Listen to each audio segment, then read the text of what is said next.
Do you think there's a difference in today's culinary leaders than there was just 5, 10, 20 years ago? Completely different. And what's the good, the bad, and the ugly that you're seeing? The good, well, there's a lot of all of it.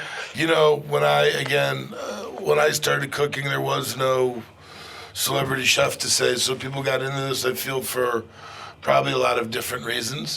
The expectation for my generation of cooks was very, very different from the expectation of cooks who are getting into the profession today, because a lot of them want different quality of life, want to be treated different, want celebrity status, want to read about themselves. That was really a non-thing. There was underlying general roughness, meanness, rashness to kitchens 20, 30, 40 years ago. They were hot, loud, and not so nice places a lot of times, especially coming up in the finer restaurants. Sure. You know, they were dictatorships. People weren't always treated respectfully. Did you work in those environments? I did, many of them, where there were some wild places and physical violence, all kinds of things. You know, I mean, I worked with guys who used to throw plates, hit people. I've seen it all. It's not just in the movies. Oh no, it's for real. It's for real.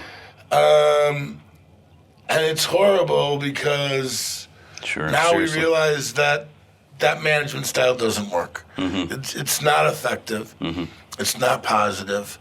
But I also feel the downside to it is we now have a restaurant industry that a lot of people are what I think is addicted to average. And there is something different about people striving, insanely striving for perfection, as opposed to today. Happier places tend to not push as hard as maybe they should. And I'm not saying everybody, but in general, you know, we see a lot more restaurants, a lot more places in the market, and there's a much larger common ground in between all of these places. And one of the things we do, and one of the things a lot of the people I worked with, was to really set them apart from that and set themselves in a different light, which probably caused a lot of that.